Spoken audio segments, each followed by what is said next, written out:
Welcome to our channel for effortless and enjoyable history understanding. In this video, we cover a crucial event with a succinct overview of the event and its significance. Join us as we uncover the past. Genghis Khan, born Temujin, was the founder and first emperor of the Mongol Empire, which eventually became the largest contiguous empire in history. Genghis Khan was born in 1162 in the region now known as Mongolia. He grew up in a nomadic lifestyle and experienced a harsh upbringing, which shaped his character and leadership style. Genghis Khan began his rise to power in 1206, when he united the warring tribes of Mongolia and was proclaimed as the Great Khan of the Mongols. He then embarked on a series of military campaigns, conquering neighboring territories and expanding the Mongol Empire. Genghis Khan was a brilliant strategist and military leader, and his army was known for its superior tactics and discipline.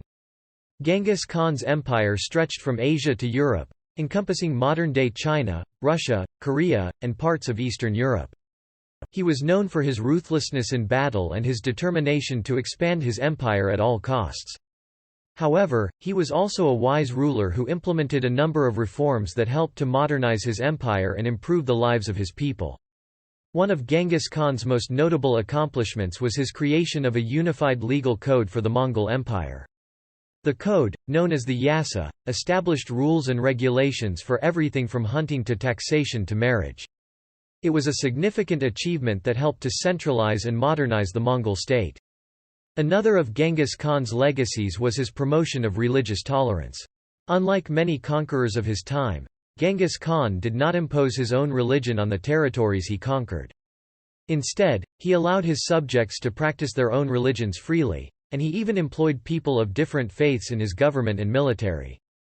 Despite his reputation as a ruthless conqueror, Genghis Khan was also known for his generosity and compassion.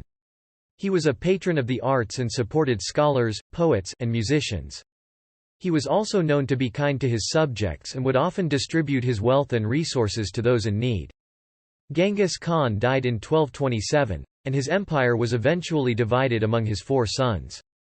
However, his legacy continued to live on, as his descendants went on to conquer new territories and establish their own empires.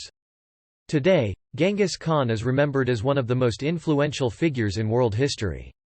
His military conquests and political reforms helped to shape the world we live in today, and his legacy continues to be studied and debated by scholars and historians around the world. Thanks for tuning in. We hope you enjoyed the video. If you have any suggestions for future topics, please let us know in the comment section below. Don't forget to hit the subscribe button and check out our other videos.